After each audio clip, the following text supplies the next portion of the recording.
Okay, viewers, so we're on to the painting around the tub.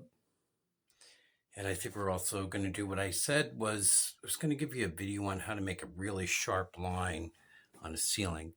If you look down this, I didn't really focus on getting a really sharp line because I knew I was putting molding, but I did want to give viewers an opportunity to kind of look at how you would do this if you weren't doing molding and you wanted to get a nice straight line. Because as you're sitting on the throne, all you can do is look around, of course, unless you're looking on your phone, I guess. But I find that kind of odd to be sitting on the toilet on your phone, but most people do that. I don't. But that being said, I'm going to put this Frogger tape up, which is this. Now, this is the medium tape. They'd make a yellow one for fresh paint.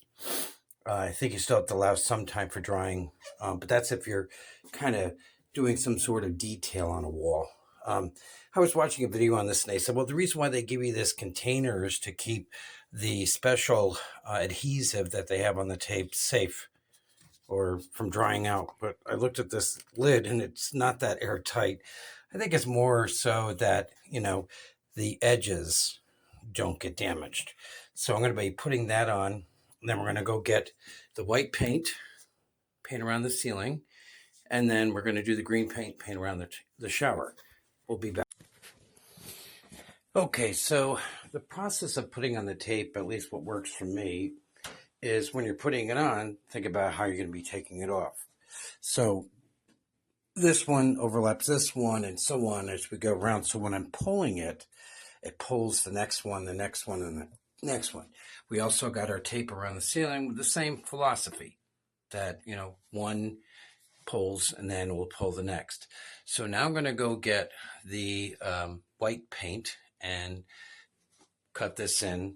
Now, the idea behind putting on the paint is the tape is not just there so that when you just kind of brush it on randomly that, oh, I don't have to worry about it no matter how much you got on. I don't apply it that way. I apply it as this is creating a line, not for a messy painter. But, that might work for some people. But let's go get the white paint and get started.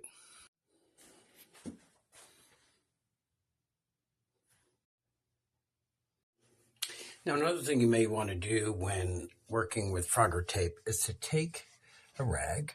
It says a knife, but wouldn't recommend that. But you just take the rag and you firmly press in the tape all the way around, making sure that it's making good adhesion to the surface you don't want paint on. Do that all the way around. Remember, if you cleaned up the paint can before, you start with a clean paint can. Oops. Here's the brush, still flexible. I have my paint pail with me. Great thing about this, again, is because it's got a magnet that holds the brush during your use. And most people know I'm painting because I'll have a rag in my back pocket. Always good to have that in case you have an oops, and it's good to catch that right away. So we're going to get started with the white paint. Okay, and the trick is to pull the tape immediately after getting done and pull away from the paint slowly.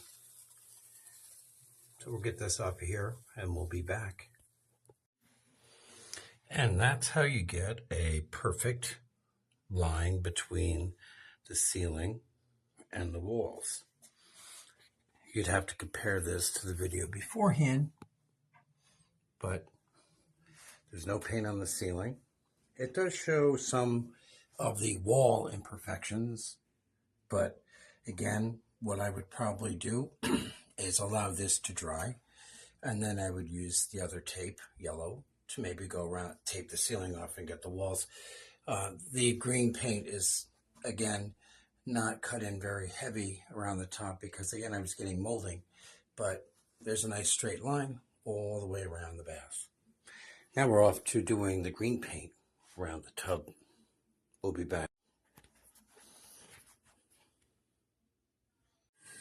Now again, remember to pull the tape away from the paint. We'll be right back.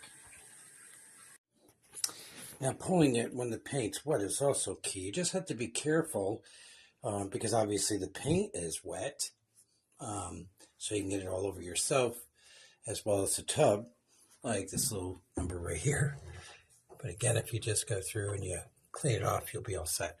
So, again, a nice crisp line all the way around, which is really, says a lot about the work.